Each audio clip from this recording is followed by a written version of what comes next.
नमस्कार. आजचा video already मुलांना मी सांगितला होता. काही काही गोष्टी आहेत ज्या की मला आज फक्त शेअर करायच्यात आणि ह्या मला आत्ता शेअर करायच्या नव्हत्या. असं मी ऑलरेडी माझ्या पार्टनर्सला सांगितलं होतं की एक 5-10 मार्चपर्यंत काही नवीन करू नका. कारण की हे इन बिटवीन झालं तर हे सर्वांसाठीच थोडं त्रासदायक आहे, मुलांसाठीच त्रासदायक आहे.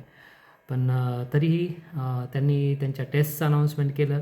त्यात माझा मोबाईल नंबर नव्हता आणि त्यामुळंही आणि बाकीच्याही गोष्टी जे की मी पण त्यांचे म्हणजे मेडसॅटचा जो काही पॅम्पलेट आहे त्याचं स्टेटस नाही ठेवलं, ग्रुपमध्ये नाही शेअर केलं.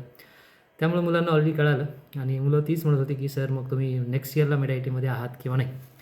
तर थोडक्यात सांगायचं तर नेक्स्ट इयरपासून मी मेड-आय-टीचा पार्ट नाही आहे, मेड-आय-टी फाउंडेशनचा पार्ट नाही आहे. ठीक आहे.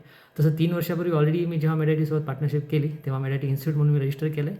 त्यामुळे माझं इन्स्टिट्यूट असेल आणि ते मेड-आय-टी इन्स्टिट्यूट म्हणूनच चालवावं लागेल. कारण की इतकं काही कनेक्शन्स आपण 3 वर्षामध्ये बनवलेत की ते फक्त हे इन्स्टिट्यूट नाही आहे म्हणून होणार नाही असं नाही आहेत. ठीक आहे.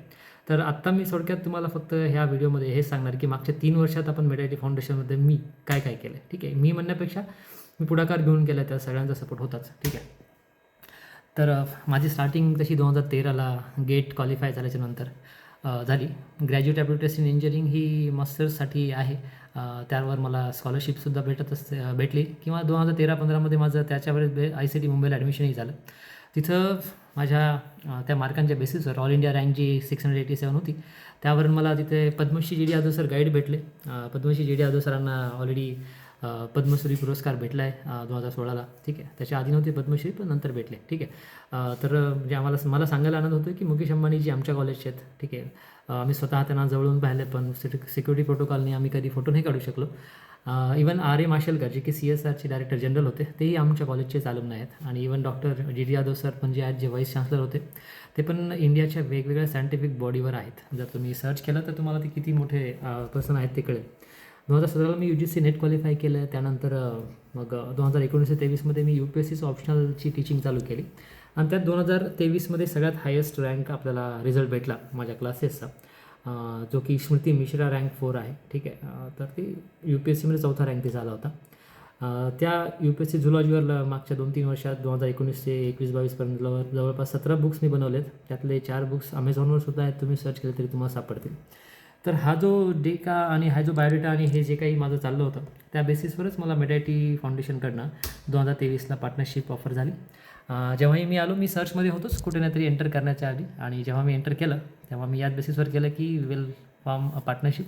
एक तर कंबाईन पार्टनरशिप डील असेल ज्याच्याऐवजी की आम्ही स्वतःचं इन्स्टिट्यूट रजिस्टर केलं प्रत्येकाच्या नावाने. मी मेड-आय-टी इन्स्टिट्यूट रजिस्टर केलं आणि मी माझ्या एक मिशननी चालू होतो. कारण की जसं आपण एक परभणीच्या लेवलचं इन्स्टिट्यूट आपण नॅशनल लेवलला रन केलं आहे तर मला सांगायला आनंद होईल की जवळपास 4,900पेक्षा जास्त बुक्स मी आजपर्यंत सेट्स, ठीक आहे, ऑर्डर्स माझ्या ऑल इंडिया गेलेल्या आहेत. मी बऱ्याचदा माझ्या स्टेटसला शेअरही करतो. तर इथे मग फाउंडेशनला आल्याच्यानंतरही त्याला बेसिकपासून अपग्रेड करण्यासाठी मी एक गोष्टी आणायला लागलो. फर्स्ट ऑफ ऑल मेड-आय-टीचं पहिलं डिजिटल बॅनर बोर्ड पण आहे ते पण मी माझ्या इथलं सेटअपचं जसं तसं तिथं ट्रान्सफर केलं होतं. त्यानंतर वेगवेगळे एक्झाम सेंटर आले. SAFच्या NSO IMOचं सेंटर आणलं. पहिला 1 वर्ष पूर्ण एक्झाम मी कंडक्ट केली. पुन्हा VMचं एक्झाम सेंटर आणलं. ठीक आहे. एक डेडिकेटेड लॅब कोचिंग क्लासेसमध्ये नव्हती ती आणली. ठीक आहे. पुन्हा एक नवीन पॅटर्न म्हणण्यापेक्षा एक इन्स्टंट पॅटर्न हा होता की माझी एक्झाम झाली गेले की त्या दिवशी 1-2 तासात आन्सर की असायची. तर ते असे काही काही पॅटर्न मी स्टार्ट केले. सगळ्यात मोठा पॅटर्न जो मी इम्प्लिमेंट केला तो म्हणजे 2023ला एक तर नोट्स बनवायला चालू केलं मी बायोलॉजीच्या. ठीक आहे. आणि सायन्स लॅबोरेटरी आल्याच्यानंतर एक HBRS सेंटर म्हणजे लॅब स्थापन केलं. त्याची सुरुवातीला माझी विचारणा केली होती की ते मला मेड-आय-टीच्या अंडर घ्यायचं आहे का, पण नकार असल्यामुळं टोटल मी पूर्ण सायन्स सेंटरचं आजपर्यंत जेही तुम्ही स्ट्रक्चर बनताय ते भले सगळेजण इथं स्टाफ आमचा तो होता, इवन ॲडमिन होता, सर्टिफिकेटवर सगळ्यांचे नाव आहेत, तरी पण इकॉनॉमिक कॉन्ट्रिब्युशन मी कोणाचंही घेतलेलं नाही आहे. हे सर्व जे मुलांसाठी बनवलं आहे ते फक्त आणि फक्त आपल्या बेसिसवर बनवलं आहे, इवन HBRSचा पूर्ण खर्च. ठीक आहे. पण एक स्टॅटिस्टिकल तुम्हाला मी सांगतो की काय इफेक्ट झाला या गोष्टीचा. 2022-23ला जेव्हा मी नव्हतो तेव्हा हा रिझल्ट होता. ठीक आहे. 6वीची फक्त एक प्रॅक्टिकलला होती, 9वीचे 6 होते आणि बाकी कोणत्याच एक्झामला मुलं नव्हती. पण जेव्हाही आपण हे सगळं चालू केलं पॅटर्न तर मी 2023ला आल्याच्यानंतर 6वीचे सोमवार, मंगळवार, बुधवार लेक्चर घ्यायला चालू केले 8:30 ते 9. पुन्हा 9वीचे गुरुवार, शुक्रवार, शनिवार चालू केले. पुन्हा लॅबोरेटरी असं किंवा NSCGSच्या IIPTच्या एक्झामबद्दल सांगितलं. NSCGS बाय द वे ही खरी ऑलिम्पियाड एक्झाम आहे, ज्याच्याबद्दल मी मुलांना माहिती दिली आहे, पालकांपर्यंत पोहोचण्याची गरज आहे.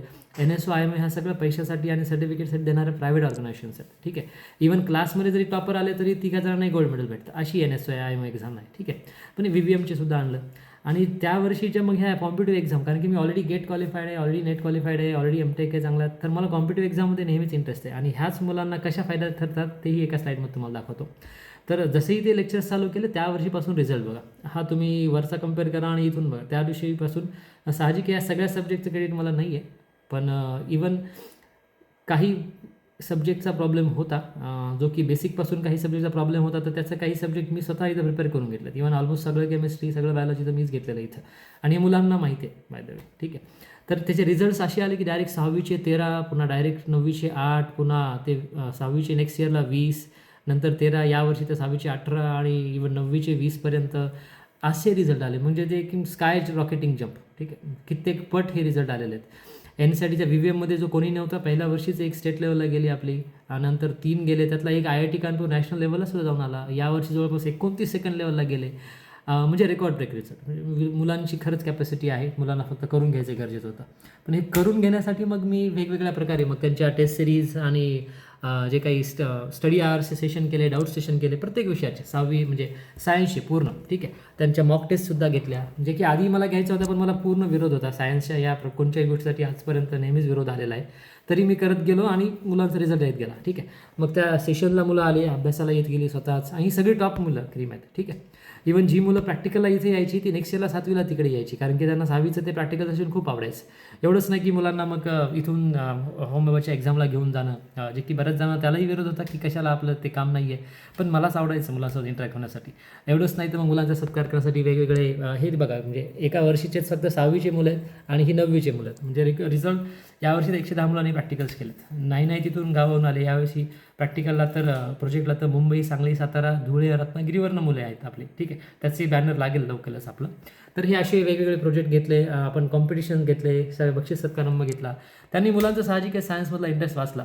पण फक्त त्यांचं हेच नाही की मग त्यांना नोट्सही सोप्या करून दिल्या. 4थीच्या ह्या नोट्सचे कन्साईज फॉर्म आहे, जे की मी स्वतः बनवले आहेत. हे 7वीची कन्साईज आहे, तसे 4थीचे, तसे बाकीच्याही क्लासचे आहेत. VVMच्याही नोट्स स्वतः बनवल्या आहे. VVMच्या नोट्स तर बाहेर राज्यामध्ये सुद्धा गेल्यात. आणि ह्या एक्झामचा फायदा कसा तुम्ही हे स्लाईड बघून करा.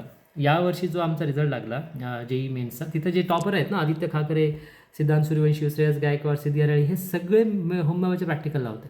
आणि सर्वात म्हणजे यातले 3 जे टॉपर आहेत, तिथले 3 शेवटच्या लेवलपर्यंत होते. त्यामुळं मी हे सगळं घेत असताना जो विरोध होता की मला बऱ्याचदा असं म्हणायचं की तुमच्या सायन्समुळं बाकीचे सब्जेक्ट अफेक्ट होत आहेत. पण तुम्ही पहा, होमिओमध्ये जे रँकर आहेत ना, जे गोल्ड मेडलिस्ट आहेत, तो JEE मेन्सचा सुद्धा रँकर आहे आणि बाकीचे सुद्धा तसेच आहेत. त्यामुळे ह्या एक्झामचा फायदा होतो हे नक्कीच. आधी जेवढा रिझल्ट होता आपला कित्येक पट रिझल्ट आहेत, तर JEE मेन्सचा रिझल्टही आपल्या 1-2 वर्षांत कित्येक पटच भेटणार आपल्याला, कारण की ह्या एक्झाम्स गरजेचे आहेत, त्यांना फक्त नाही म्हणून चालणार नाही. तर हे सगळं अपग्रेड 1चा पार्ट होता. आता मला जसं हे कन्स्ट्रेंटमध्ये होतं सगळं, हे करू नका, ते करू नका, असं करत करत तरी मी एवढं करू शकलो, कारण की हे सगळं माझ्यावर केलं मी. पण आता जेव्हा फ्रीडम नेक्स्ट इयरचं सेपरेशन आहे, तर त्यावेळेस मी आत्ता माझ्या पॅटर्नने चालतो आहे. मी सर्वप्रथम चांगल्या इन्स्टिट्यूटला भेट दिली. ॲलन, नारायणा, फिटजी, चैतन्य, मोशन, एक्सलन्स, विद्यालंकार, यातून सगळ्यात बेस्ट जो पॅटर्न असावा तो काढला.